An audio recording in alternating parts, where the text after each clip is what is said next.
મિત્રો, હાલ આપણે છીએ વડિયા રામજી મંદિર ખાતે કે જે 200 વર્ષ જૂનું મંદિર, જેનું નવનિર્માણ થઈ અને આજે એમના રામલલ્લાને બેસાડવા માટેની જે સ્થાનક છે એનું નવનિર્માણ કાર્ય પતી ગયા પછી આજે 3 દિવસનો કાર્યક્રમ છે. તો આપણે જોઈએ છીએ આ વડિયા રામજી મંદિર, જે વડિયા સરપંચ મનીષભાઈ અને એની ટીમ અને વડિયાના તમામ લાગણીશીલ મિત્રો કે જે મિત્રોને વડિયા પ્રત્યે અથાગ પ્રેમ છે એવા મિત્રો દ્વારા આ મંદિરનું નિર્માણ કરવામાં આવ્યું છે. આ મંદિરનું બજેટ સામાન્ય તો 25 લાખ રૂપિયાનું હતું, પણ એ બજેટ 65 લાખ ઉપર વયું ગયું છે અને એ મંદિરના જીર્ણોદ્ધારમાં કોઈ વસ્તુ બાકી રાખવામાં નથી આવી. આપ જોઈ શકો છો મંદિરનું નવનિર્માણ અને એમની આ કાર્યશૈલી. જે મંદિર 200 વર્ષ જૂનું રજવાડા સ્ટેટ વખતથી આ મંદિર હતું એનું નવનિર્માણ થયું છે અને આજે 3 દિવસ એનો કાર્યક્રમ છે મૂર્તિ પ્રતિષ્ઠાનો. આજે હવનનો પણ કાર્યક્રમ છે. આપણે જોઈએ માનનીય શ્રી બાવકુભાઈ ઉંદાળ સાહેબ દ્વારા અને એમની સાથે અનેક મિત્રો હવનમાં બેસશે અને આજથી હવનની વિધિ પણ ચાલુ થાય છે. આવતીકાલે રામલલ્લાની શોભાયાત્રા સમગ્ર વડિયામાંથી પસાર થશે, તો એનો દર્શનનો પણ લાભ લેજો. 14 તારીખે સાંજે પ્રસાદનું આયોજન છે, તે પ્રસાદનો પણ લાભ લેજો. હાલ પટાંગણમાં યજ્ઞ સામગ્રી અને ભૂદેવો વિહાર કરી રહ્યા છે, તો આપણે એમને પણ મળવાની ટ્રાય કરીએ અને જાણવાની પણ ટ્રાય કરીએ. આ તરફ રાજુભાઈ હવનની આખી સમગ્ર તૈયારી બતાવો. આ ભૂદેવશ્રી છે, આ દાદાનું બધું યજ્ઞની તૈયારી છે એ જોઈએ.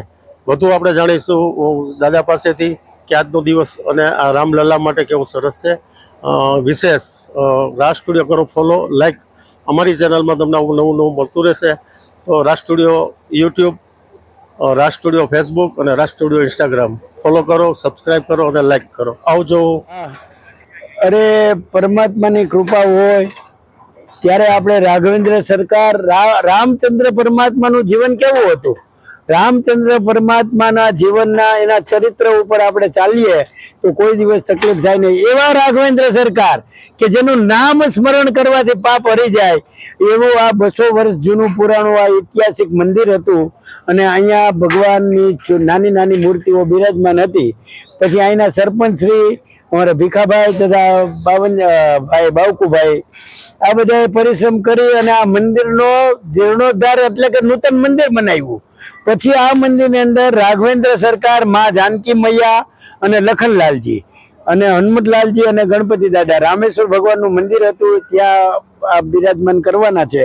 અને ખરેખર અમને આનંદ થાય છે કે આવા મંદિરની અંદર આવા રાઘવેન્દ્ર સરકારને બિરાજમાન કરવાનો મોકો મળ્યો અને પ્રાણ પ્રતિષ્ઠા પૂરવાની છે અને ભવ્યાતિ ભવ્ય આયોજન છે. સારા મજાના 3 કુંડ છે, એની અંદર 3માં યજમાન છે મનીષભાઈ, સરપંચ શ્રી બાવકુભાઈ ઉંદાળ, જે મંત્રી શ્રી રહી ગયેલા છે અને એમના ભત્રીજા આવ્યા છે સુરતથી, એ પણ વિપુલભાઈ અને એમના ધર્મપત્ની ખૂબ ભાવથી, ભક્તિથી અને શ્રદ્ધાથી આ કાર્ય કરે છે. અને ખરેખર આનંદ જણાવતા થાય છે કે રાઘવેન્દ્ર સરકારને બિરાજમાન કરવાને એ તો રામનું નામ લઈ તો આપણા સપ્ત જન્મ કૃતમ પાપમ સ્મરણેન વિનશ્યતિ, 7 જન્મના કરેલા પાપો જો બળી જતા હોય તો ઈ રાઘવેન્દ્ર સરકારને બિરાજમાન કરી અને ઈ રાઘવેન્દ્ર સરકાર આયા મંદિરે યાવત ચંદ્ર દિવાકર, સૂર્યચંદ્ર ત્યાં સુધી જે કોઈ દર્શન કરવા આવે એનો આપણે 6ઠો ભાગ એમાંથી મળે. તો માટે ખરેખર એનું તો કોઈ વર્ણન થઈ શકે એવું નથી. અને એવા રાઘવેન્દ્ર સરકારને આપણે અહીં વડિયા ગામની અંદર બિરાજમાન કરીએ છીએ. તો ભગવાન બધાનું કલ્યાણ કરે અને રાઘવેન્દ્ર સરકાર બધાની દરેકની મનોકામના પૂર્ણ કરે એવી ભગવાનને પ્રાર્થના. લગભગ આજથી 200 વર્ષ પહેલાં વડિયા સ્ટેટના રાજવી હતા, એમણે આ રામજી મંદિર બનાવેલું હતું. બાજુમાં જ કૃષ્ણ ભગવાનની હવેલી પણ બનાવેલી હતી, શિવ મંદિર પણ બનાવેલા છે. વડિયાના રાજવી ખૂબ ધાર્મિક હતા અને ત્યારે આજે 200 વર્ષ પછી વડિયા ગામના સરપંચ મનીષભાઈ ઢોલરિયા અને આખી બધી યુવા ટીમ અને એના ગાયત્રી મિત્ર મંડળ, આ તમામ લોકોએ એક નેમ કરી નક્કી કર્યું કે આપણે 200 વર્ષ જૂનું રામજી મંદિર છે અને આપણે ફરીથી જીર્ણોદ્ધાર કરાવીએ. એટલે તમામ ટીમ દ્વારા નક્કી કર્યું અને આ નવું રામજી મંદિર બનવાનું આયોજન કર્યું. એના ભાગરૂપે વઢિયા તથા આજુબાજુના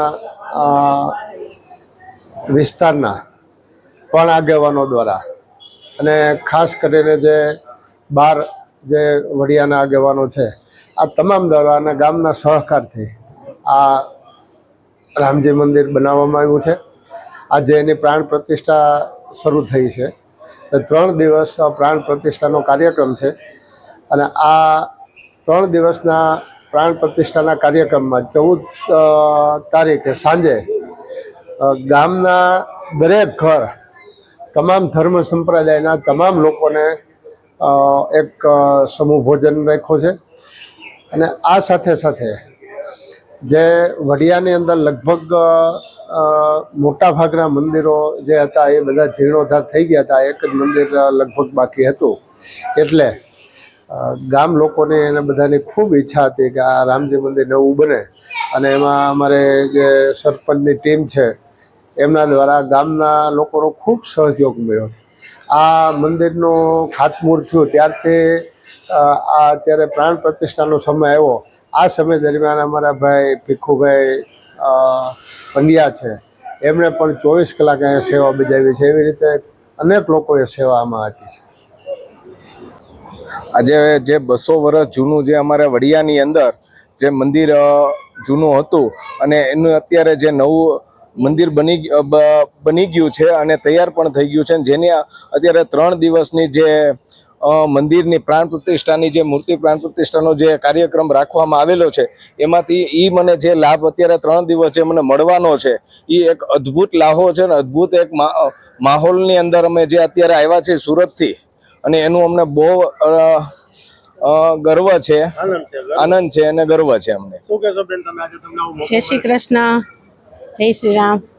આજે અમે વડિયાના રામ મંદિરના પ્રાણ પ્રતિષ્ઠામાં આયોજનમાં 3 દિવસના યજ્ઞમાં આજે અમે હાજરી આપીએ છીએ. તમને ખૂબ જ આનંદ છે. ભગવાનની કૃપાથી અમે આ યજ્ઞમાં ભાગ લઈ શકવાના છીએ. જય શ્રી કૃષ્ણ. જય શ્રી કૃષ્ણ. જય શ્રી કૃષ્ણ.